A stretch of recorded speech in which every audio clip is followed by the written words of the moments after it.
stop. Before you put a single dollar toward the SpaceX IPO, I need you to see something because the mistake I'm about to show you doesn't come from a bad company. It comes from a good one. And that's exactly why it's so dangerous. Here's the part that's going to bother you. The number that decides whether this IPO is a smart move or an expensive one isn't a secret. It's not buried. It's not hidden by some Wall Street insider. It's sitting right there in the paperwork, in plain sight, and almost nobody checks it before they buy.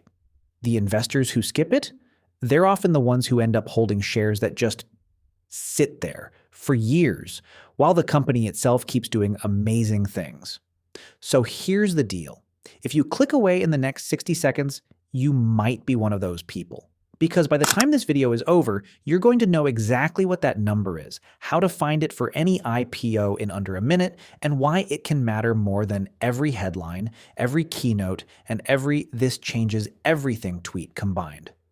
I'm also going to show you the simple math behind how IPOs are actually priced using real numbers, not jargon, and the 3 things you should look at before you ever hit buy on a hyped stock. Stay with me, because what you're about to learn applies to way more than just rockets. Now, before we go any further, let's get something out of the way. This video is not about SpaceX being a bad company. In fact, it might be one of the most impressive private companies on the planet right now. The engineering, the launch frequency, the satellite network, genuinely remarkable stuff. If this were a video ranking companies on innovation, SpaceX would be near the top of the list. But here's the thing most people get tangled up on. Is this a great company and is this a great investment are 2 completely different questions. A company can be incredible, and the investment can still be a terrible deal. Why? Because of one word we're about to spend the next few minutes on: price. Before we get into that, if you've never thought about the difference between a great company and a great investment before this exact moment, that's precisely why you should hit subscribe right now. Because IPOs like this one come around maybe once or twice a year, and the next time one shows up with all this hype around it, you're going to want to already know what to look for. This channel is built around exactly that, breaking down the money decisions that quietly cost people thousands, in a way that actually makes sense. So tap subscribe, because what you learn in the next few minutes is about to get a lot more specific. Okay, let's get into it. What actually is an IPO? IPO stands for Initial Public Offering. It's the moment a private company, one owned by founders, employees, and early investors, opens itself up so that everyday people like you and me can buy a small piece of it on the stock market. But here's where it gets interesting and where the math comes in. Let's say a company decides it's worth, in total, $100 billion. That total number is called the valuation. Now that company has to split itself into shares. Think of it like slicing a pizza. If the company splits itself into 1 billion shares, each share would represent 1/1,000,000th of the company. To find the price per share, you take the valuation and divide it by the number of shares. 100 billion divided by 1 billion equals 100. So each share would cost you $100. Now here's the part that trips people up. What if that exact same company, same revenue, same technology, same everything decided to split itself into 10 billion shares instead of 1 billion? Now each share only represents 1/10,000,000th of the company. Same valuation, $100 billion divided by 10 billion shares equals $10 per share. Same company, same value. But one share price is $100 and the other is $10. 10 times difference, and absolutely nothing about the actual business changed.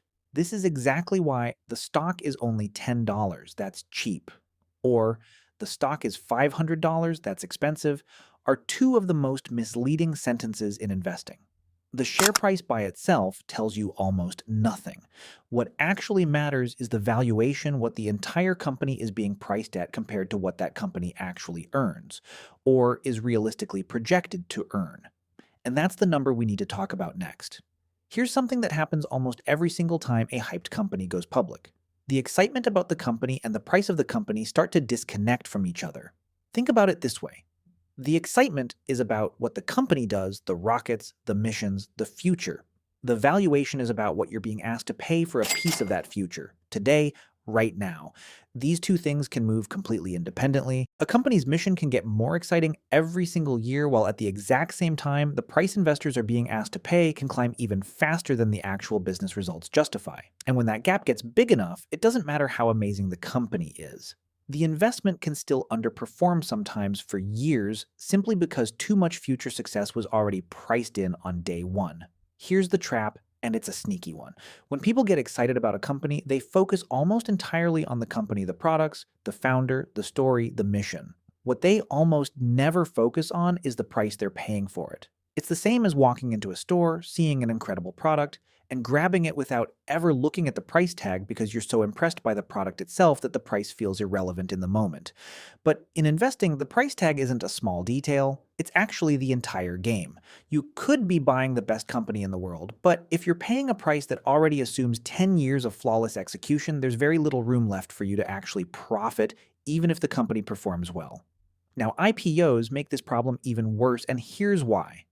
IPOs generate an enormous amount of attention in a very short window of time. There's media coverage, countdowns, predictions, debates online about whether you'll regret not buying. That kind of environment is basically engineered to trigger emotional decision-making. When something feels like a once-in-a-lifetime opportunity, your brain shifts into a different mode. You stop asking, is this priced fairly? And you start asking, what if I miss out?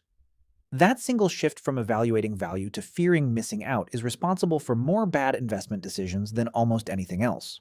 And the companies themselves know this. The hype isn't an accident. It's part of how demand and the price gets pushed higher before everyday investors even get a chance to buy in. So here's the uncomfortable truth. Headlines don't tell you whether something is a good investment. Valuation does. A headline might say, most valuable private company in history. That's a fact about size. It says nothing about whether the price is reasonable. You could have the most valuable company in history priced at a level that already accounts for the next 20 years going perfectly.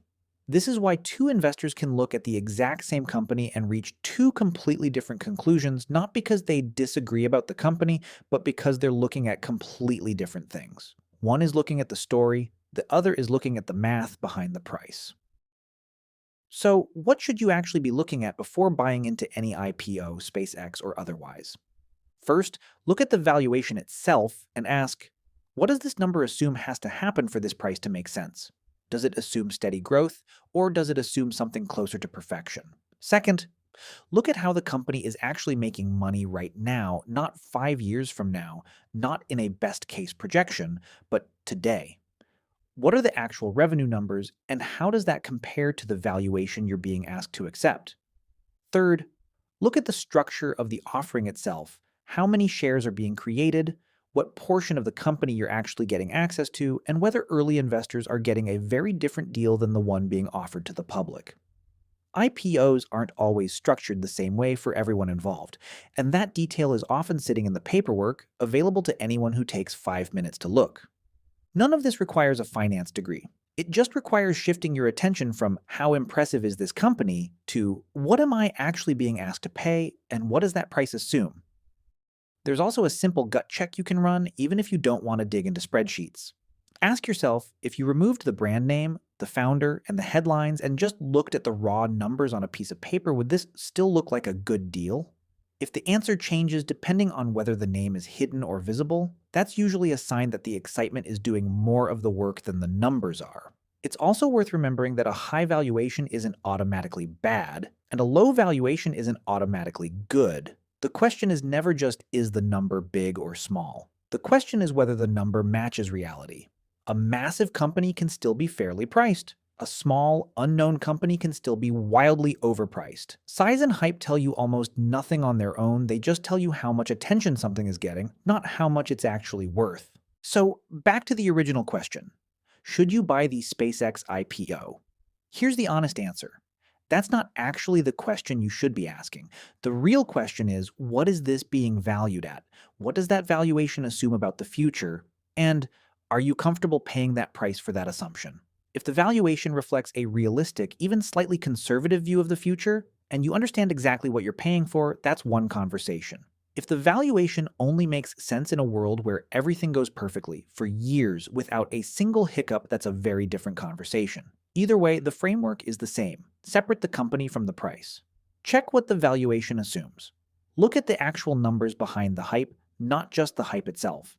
Because at the end of the day, the goal isn't to avoid exciting companies, it's to make sure that when you do invest in one, you're doing it with your eyes open based on facts and valuation, not excitement. So before you invest in SpaceX or any IPO that comes after it, make sure of one thing. You're investing based on facts and valuation, not excitement.